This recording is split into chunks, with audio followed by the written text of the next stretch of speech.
You may have heard about the Quran's idea of paradise being 72 virgins, and I promise I will come back to those virgins. But in fact, here in the Northwest, we're living very close to the real Quranic idea of paradise, defined 36 times as gardens watered by running streams. Since I live in a houseboat on the running stream of Lake Union, this makes perfect sense to me. But the thing is, how come it's news to most people? I know many well-intentioned non-Muslims who've begun reading the Quran but given up, disconcerted by its otherness. The historian Thomas Carlyle considered Muhammad one of the world's greatest heroes, yet even he called the Quran as toilsome reading as I ever undertook, a wearisome, confused jumble. Part of the problem, I think, is that we imagine that the Quran can be read as we usually read a book, as though we can curl up with it on a rainy afternoon with a bowl of popcorn within reach, as though God, and the Quran is entirely in the voice of God speaking to Muhammad, were just another author on the bestseller list. Yet the fact that so few people do actually read the Quran is precisely why it's so easy to quote. That is, to misquote. Phrases and snippets taken out of context in what I call the highlighter version, which is the one favored by both Muslim fundamentalists and anti-Muslim Islamophobes. So this past spring, as I was gearing up to begin writing a biography of Muhammad, I realized I needed to read the Quran properly as I could, that is. My Arabic's reduced by now to wielding a dictionary, so I took 4 well-known translations and decided to read them side by side, verse by verse, along with a transliteration and the original 7th century Arabic. Now, I did have an advantage. My last book was about the story behind the Shia-Sunni split, and for that I'd worked closely with the earliest Islamic histories, so I knew the events to which the Quran constantly refers, its frame of reference. I knew enough, that is, to know that I'd be a tourist in the Quran, an informed one, an experienced one even, but still an outsider, an agnostic Jew reading someone else's holy book. So I read slowly. I'd set aside 3 weeks for this project, and that, I think, is what is meant by hubris, because it turned out to be 3 months. I did resist the temptation to skip to the back where the shorter and more clearly mystical chapters are, but every time I thought I was beginning to get a handle on the Quran, that feeling of, I get it now, it'd slip away overnight, and I'd come back in the morning wondering if I wasn't lost in a strange land. And yet the terrain was very familiar.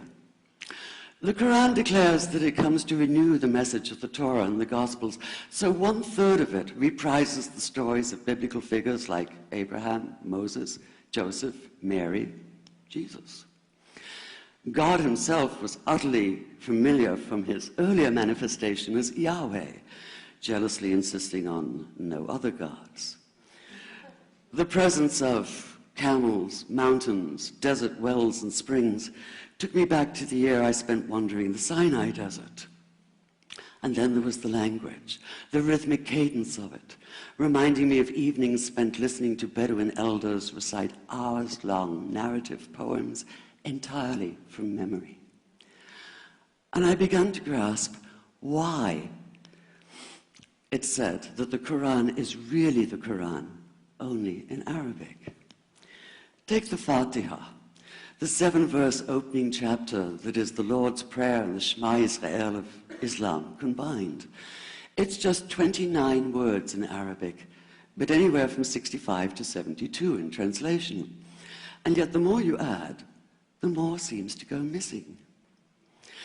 The Arabic has an incantatory, almost hypnotic quality that begs to be heard rather than read, felt more than analyzed. It wants to be chanted out loud, to sound its music in the ear and on the tongue. So the Quran in English is a kind of shadow of itself, or as Arthur Arbery called his version, an interpretation. But all is not lost in translation. As the Quran promises, patience is rewarded, and there are many surprises. A degree of environmental awareness, for instance, and of humans as mere stewards of God's creation, unmatched in the Bible. And where the Bible is addressed exclusively to men, using the second and third person masculine, the Quran includes women, talking, for instance, of believing men and believing women, honorable men and honorable women. Or take the infamous verse about killing the unbelievers. Yes, it does say that, but in a very specific context.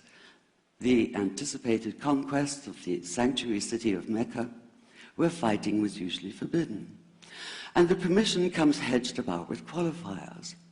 Not you must kill unbelievers in Mecca, but you can, you are allowed to, but only after a grace period is over.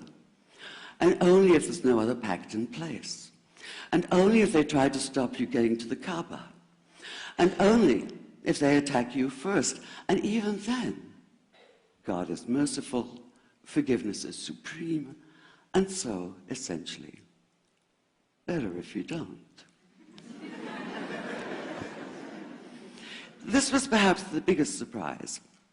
How flexible the Quran is, at least in minds that are not fundamentally inflexible. Some of these verses are definite in meaning, it says, and others are ambiguous. The perverse at heart will seek out the ambiguities, trying to create discord by pinning down meanings of their own. Only God knows the true meaning. The phrase, God is subtle, appears again and again. And indeed, the whole of the Quran is far more subtle than most of us have been led to believe, as in, for instance, that little matter of virgins and paradise. Old-fashioned Orientalism comes into play here. The word used 4 times is huris, rendered as dark-eyed maidens with swelling breasts, or as fair, high-bosomed virgins. Yet all there is in the original Arabic is that one word, huris. Not a swelling breast or high bosom in sight. Now, this may be a way of saying pure beings, like in angels, or it may be like the Greek kos, or kore, an eternal youth. But the truth is, nobody really knows, and that's the point. Because the Quran is quite clear when it says that you will be a new creation in paradise, and that you will be recreated in a form unknown to you, which seems to me a far more appealing prospect than a virgin.